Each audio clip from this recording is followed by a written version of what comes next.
Look at that, President Fulham started.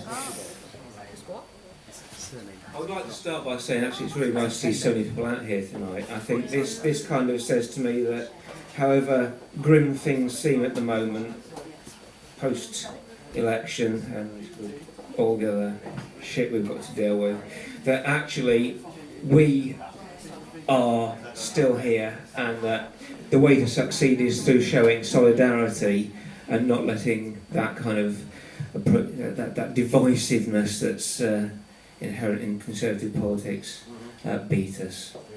This is a piece actually that I wrote the morning after the election. It's called "Every Day Hurts a Little More." It was the day after the night before.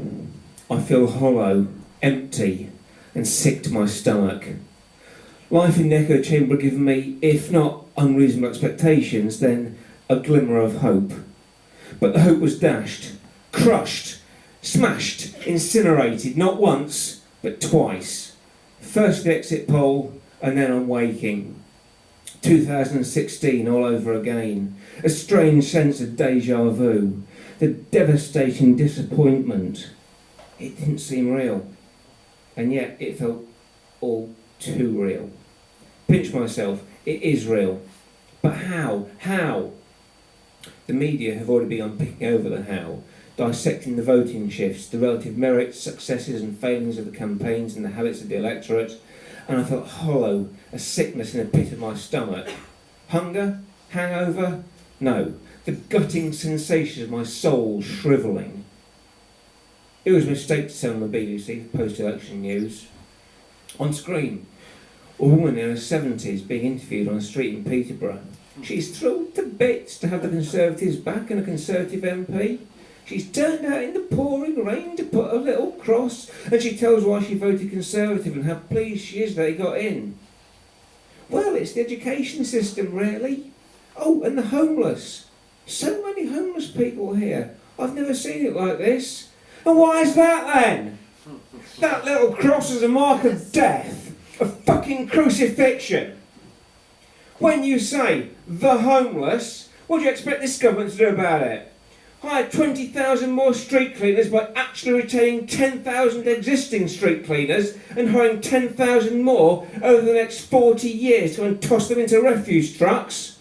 Or round them up into camps and line them up for euthanisation? I'm guessing she meant clean up the streets rather than help them, because where's the fiscal value in that? Anyway, good luck with recruiting minimum wages to dispose of the bodies once you've closed the doors. The Poles and other EU nationals who are currently propping up the country by doing the jobs that no one else wants. That day it hit me. We were no longer on the edge of the abyss. The frame was frozen in the moment.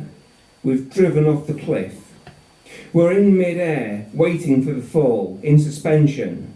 That fall into the bottomless pit. A pit of purgatorial despair and desolation. It's a long way down, at least for the top 5%. 80 grand is nothing, harangued the plant on the Question Time audience. I'm not even the top 50%. The IT consultant and champion biker may not be in the multi-millionaire or billionaire elite, but it's still in the countless echelons above the poor bastard handing his Big Mac and fries, the wretched Starbucks or Greggs grinding out beans for less than £7 an hour, and the 0 hours Amazon Hermes driver who only gets paid per delivery. The higher up you go, the further you're removed from reality. Get a fucking grip! Certainly Johnson is the man of the people when the people are doing okay, own their homes and top-ups from their boomer parents who voted to perpetuate the cycle of privilege. But what about the rest?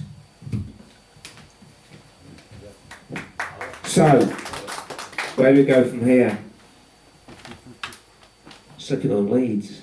Isolationism, protectionism, privatisation, racism, division, infighting, a slow decline, degradation, financial ruin, civil war, Cold War, World War, brutality, pain, chlorinated chicken, death.